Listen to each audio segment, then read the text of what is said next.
प्राचीन काल की बात है। मगध देश की जनता में आतंक छाया हुआ था। अंधेरा होते ही लोग घरों से बाहर निकलने की हिम्मत नहीं जुटा पाते थे।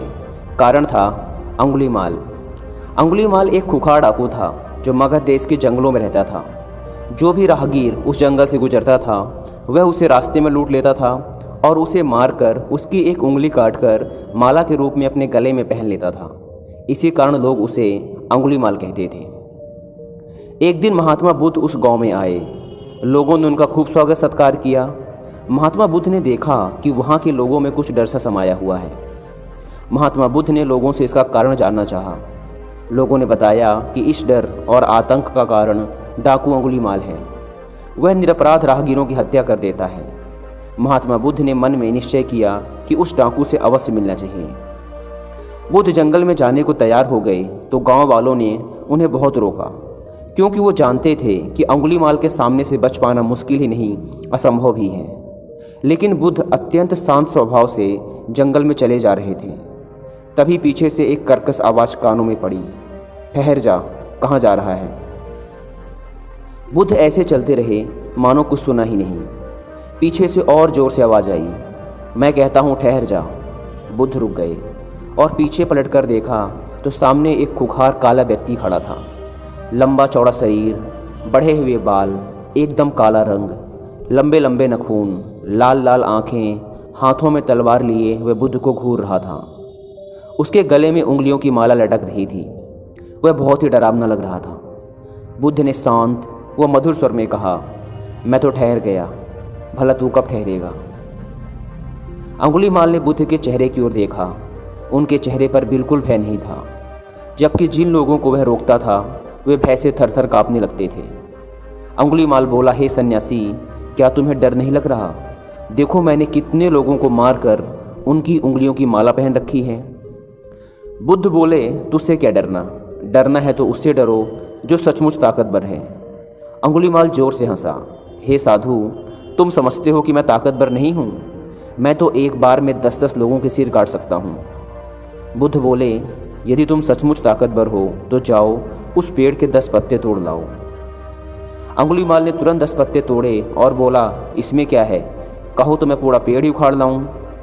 महात्मा बुद्ध ने कहा, नहीं नहीं, पेड़ उखाड़ने की कोई ज़रूरत नहीं। यदि तुम वास्तव में ताकतवर हो तो जाओ और इन पत्तियों को उस पेड़ में जाकर वापस जोड़ दो।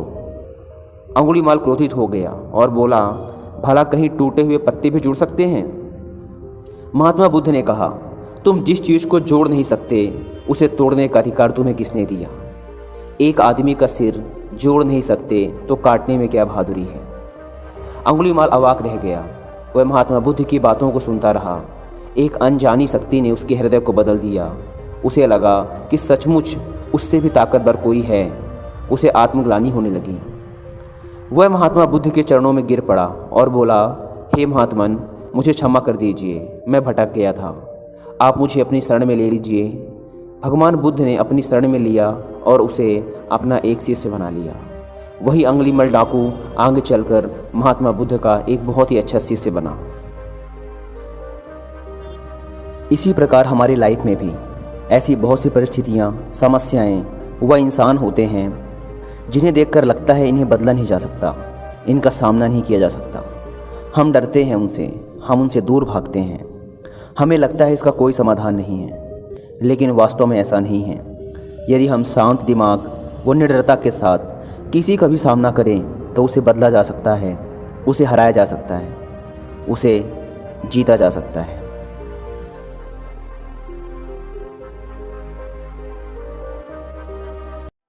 यह कहानी चीन में रहने वाले 3 साधुओं की है। वे तीनों अच्छे मित्र थे और हमेशा साथ ही रहते थे। उनके नाम कोई नहीं जानता था, क्योंकि वे कभी किसी से बात नहीं करते थे। जब लोग उनके नाम पूछते तो वे बस हंसते। इसलिए पूरे देश में वे 3 हंसते साधु के नाम से प्रसिद्ध हो गए थे। वे देश भर में घूमते फिरते रहते और जिस गांव में रुकते वहां के मुख्य चौक में ठहरकर बस एक ही काम करते थे। वे पूरे दिल से खिलखिला कर हंसते थे।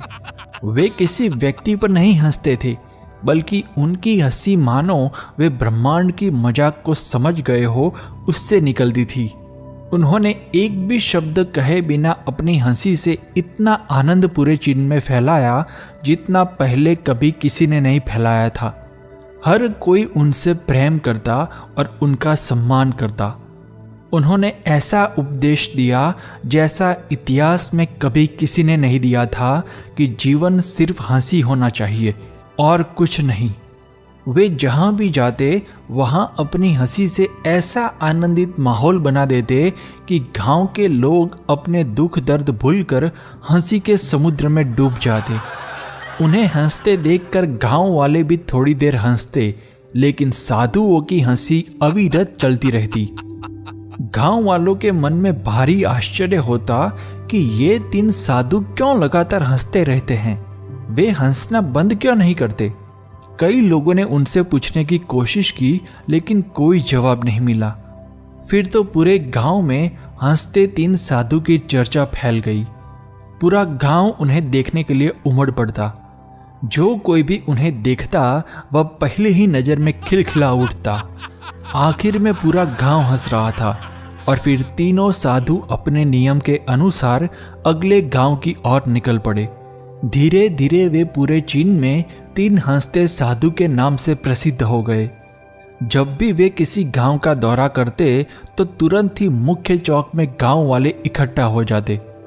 तीनों साधु अपनी सच्ची हंसी से जो आनंदित माहौल बनाते थे उसमें गांव वाले भी खिलखिला कर हंसते और हल्के फुल्के हो जाते।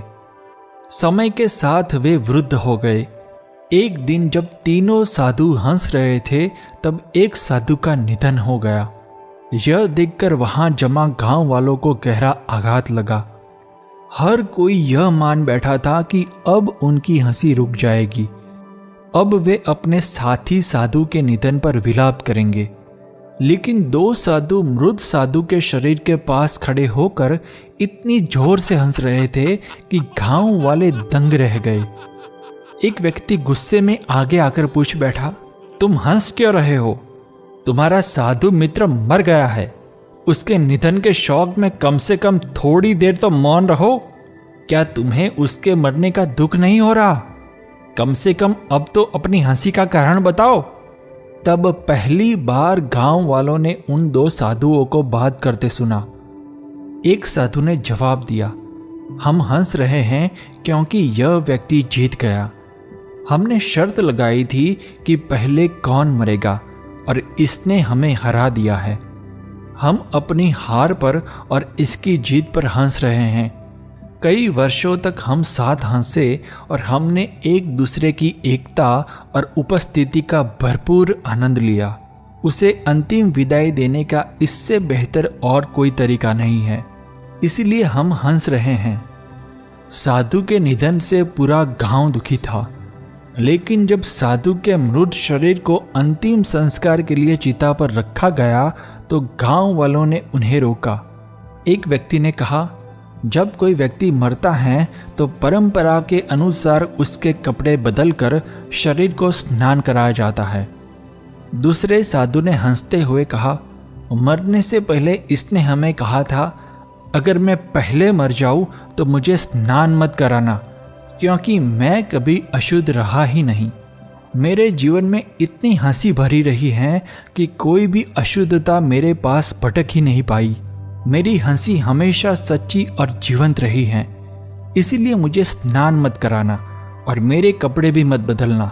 इन्हीं कपड़ों में मुझे चिता पर चढ़ाना। इसलिए मृत साधु की इच्छा का सम्मान करते हुए उन्होंने उसके कपड़े नहीं बदले। जब उसके मृत शरीर को आग लगाई गई तो अचानक उन्हें पता चला कि उसने अपने कपड़ों में कई चीजें छुपा रखी थी और वे चीजें थी चीनी पटाखे। आग लगते ही पटाखों से ऐसा माहौल बन गया जैसे कोई त्योहार हो। पूरे गांव में रोशनी और चमक फैल गई। यह देखकर सभी गांव वाले तालियां बजाते हुए जोर जोर से हंसने लगे। अरे वाह, ये शरारती मरने के बाद भी हमें फिर से हरा गया। क्या जबरदस्त है तेरी आखिरी हंसी। कहते हुए दोनों साधु पेट पकड़कर और जोर से हंसने लगे। मित्रों, तीन हंसते साधु एक संदेश देने आए थे कि जीवन को पूरी खुशी से जीना चाहिए। जन्म, जीवन और मृत्यु, इन तीन में से जन्म और मृत्यु हमारे हाथ में नहीं है, लेकिन इन दोनों के बीच धड़कता सांस लेता जीवन हमारे हाथ में है। जीवन में आने वाली परिस्थितियों के उतार चढ़ाव पर हमारा कोई नियंत्रण नहीं है, लेकिन इस दौरान हम अपनी मानसिक स्थिति कैसी रखें, इस पर हमारा पूरा नियंत्रण है। अगर जीवन की जीवंतता का भरपूर आनंद उठाना है तो हमें दो सरल फिलॉसफी को आत्मसात कर लेना चाहिए। पहली फिलॉसफी, जितना हो सके खुद को हल्के में लेना, हंसी मजाक में लेना। मैं कुछ खास हूँ, इस भ्रम में गलती से भी मत रहना। दूसरी फिलॉसफी, पूरे ब्रह्मांड में केवल परिवर्तन ही अटल है। Change is the only thing that is constant.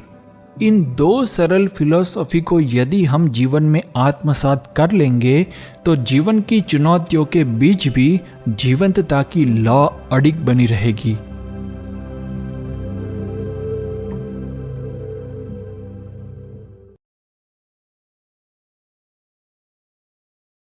Thanks for watching. Please subscribe.